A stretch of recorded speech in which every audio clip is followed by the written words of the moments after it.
got a whole lot of movement though. Okay. Raindrops. We're going to be doing a common exercise, the leg press. I'm sure a lot of you think you know how to do it, but I promise you, you will learn something new from this video. There'll be some great takeaways, so be sure to smash that like button. Let's dive in. This is an amazing mass building exercise because you can load a ton of weight in a safe position where you don't have to worry about being crushed or necessarily failing. It's got amazing fail safes, as most of them have a lever you can open and close with. However, a lot of people do it wrong. They'll really overload themselves. They'll push themselves past an actual working motion where they're getting full range of motion reps.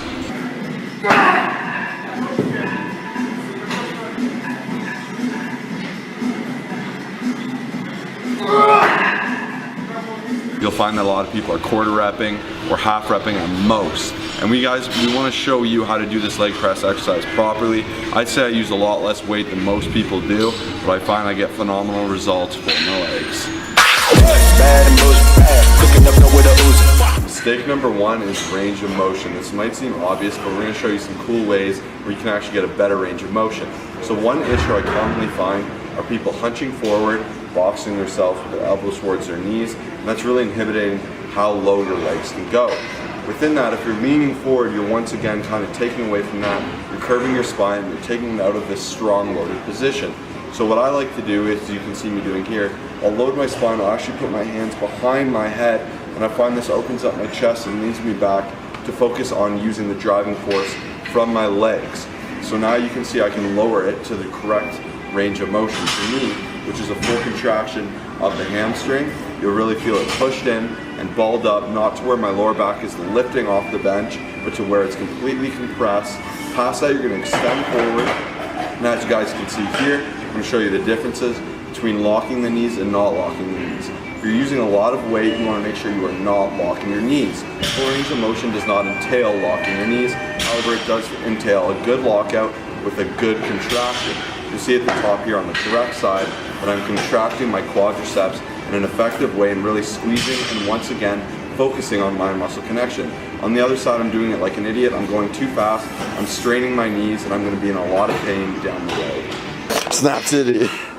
So common mistake number two in the leg press is that far too many people are actually driving through their toes rather than their heels. And the main issue here is that over time they're going to cause a lot of stress on their knee joints. On top of that, it's an extremely weak pressing position. A good way to combat this is by really focusing on driving strictly through the heels on the leg press. That's a great turnover to the squat to make sure that you really keep those heels nice and flat. You're in a strong pressing position, and if you really want to target your quads best, which is what this main exercise is for, you want to focus on literally just driving through the heels, keep your toes nice and flat, and you guys will develop huge quads and be able to press a large amount of weight.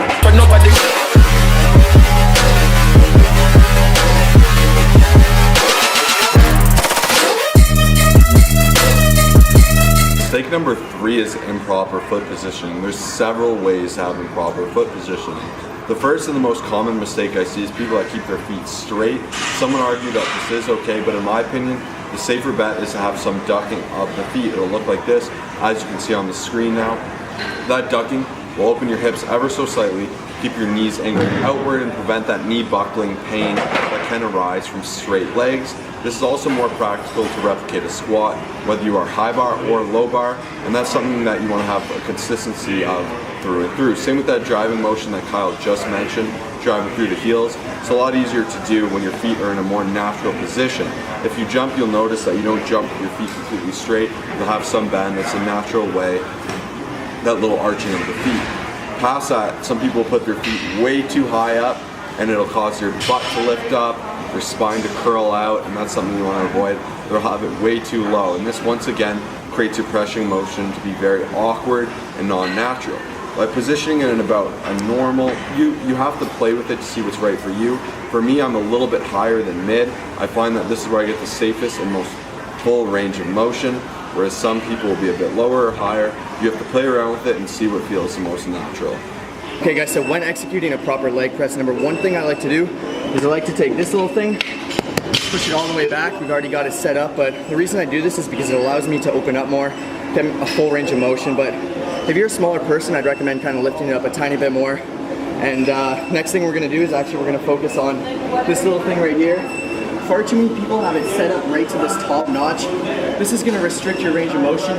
This thing's gonna hit down here every single time, so we have it at the very bottom. And then you're gonna get into your little leg press, do the setup that we've already taught you guys. And then there's always gonna be a little lever on the side. Some of them you have to make sure to let go and push out. This one does it automatically. You set up, retract your scapula, get your rhomboids nice and tight, and then lift, and then the gains begin. So this is how you do it. Oh yeah. So I like to put my hands up. Squeeze them juicy quads, boy. Oh yeah. Jeez.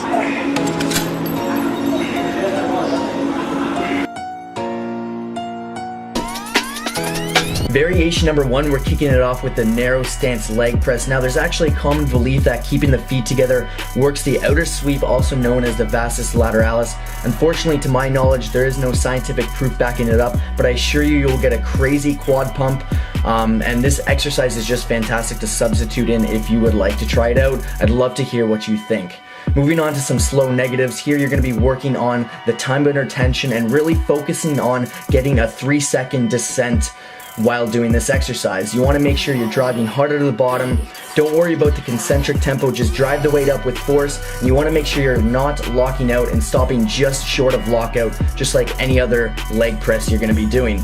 Moving on to the single leg press. So chances are you may have an imbalance between your left and right sides, where one side is bigger or stronger than the other, and this is actually very common with a lot of lifters. But by doing single limb exercises such as the single leg press, you're going to be forcing each side to perform an equal workload, and this is going to help you develop balance and proportion between the left and right legs. We highly recommend you adding these into your routine and trying them out. Okay guys, we hope you learned something on the leg press today. If you enjoyed it, make sure to smash that like button, share it with a friend who does it improperly or wants to learn. Make sure to subscribe to our channel, and we'll see you in the next video. Peace out.